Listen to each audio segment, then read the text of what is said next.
thing about a red deer hind, particularly on the west coast of Scotland, is in that old lady down there. There's years and years of practical learning. To me, I think the thing about deer is that they're not just iconic, there's something about being in their company that's special. And it's almost a spiritual thing being with them. And I've had a fascination with deer, red deer, but all species of deer all my life. And I think they're ingrained in me, but they're also ingrained in our culture and our heritage. And the Highlands would be a sad place without them.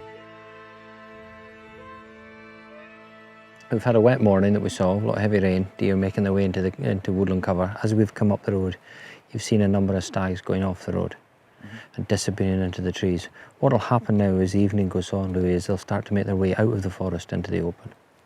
And it's typically the way red deer would behave.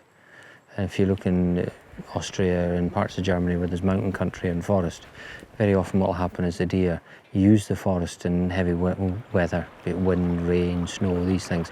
Because one of the great things that makes them good to eat is that they're lean meat. They don't carry a lot of fat.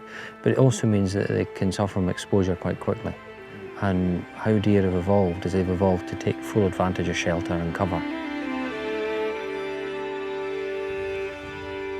Deer are a symptom of what an awful lot of our society has become disconnected from. We evolved from the very land that we're sitting on, and we are part of this. And in the modern world, we seem to have the sensation that we're almost looking through a window onto the rest of the planet.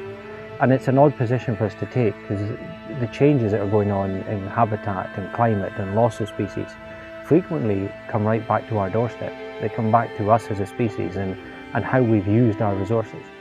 So my I would say, not so much defence, but my position is that we are the main influencers of the landscape. And the fact that we use deer and hunt them is only part of the fact it's how we live here now. We no longer barter in a piece of meat for a bag of potatoes. We actually barter in what things are worth. And unfortunately, in the world we live in, the world that we've created, if things don't have a value to a community, they don't have a role. And simply put here, if Highland red deer, in the sort of numbers they exist, didn't generate an income, I would suggest they wouldn't be here. And that's my core defence, is that deer are a contributor to this community and to how we sustain ourselves.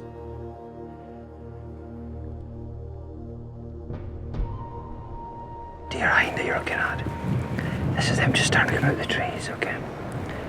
But what we'll do is we'll keep to the edge here and have a look what's happening. What they're trying to do here is turn the deer that you actually shoot into an asset. It's not some vermin that needs to be shot. It is an asset to the estate, to the community that lives around it. And for that reason, I brought my nephew here for his first stag, because we can pretty much show it's not just any old stag that we're going to shoot, it's going to be the right one. And I would like for him to take this mindset away for when it comes to do his own deer management. And you can see on the right hand boy, he has got 3 on each top. The head is quite short. And the boy on the left hand side, he's an 8 with forks.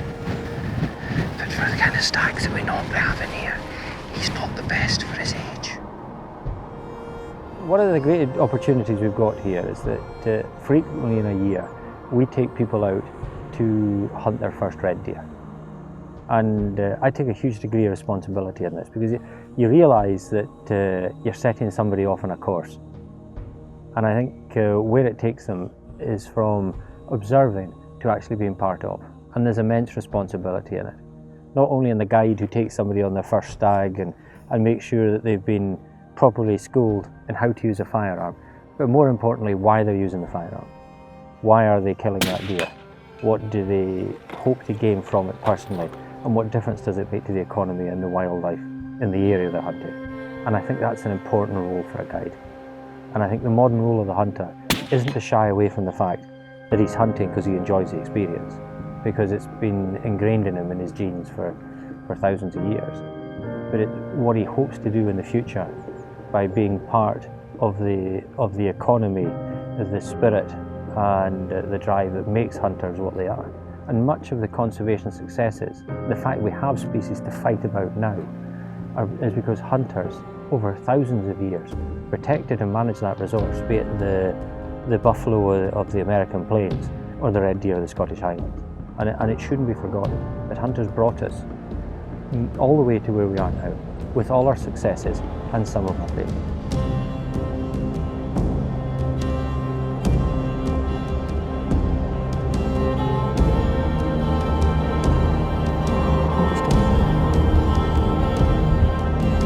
Stood well for you now. See that fold at the back of the shoulder? Put it in there. Yeah. Absolutely excellent.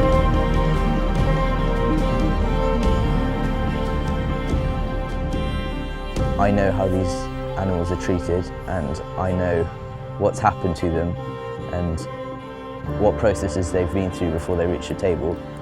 Whereas stuff you buy in a supermarket, you don't know that. You realise that you have taken a life, but also you realise that it was the right thing to do, and that it's not going to be wasted. You know it's going to be eaten, and it has been treated well, and it was necessary. Also, you feel kind of proud when it comes onto the table and you know that you shot it.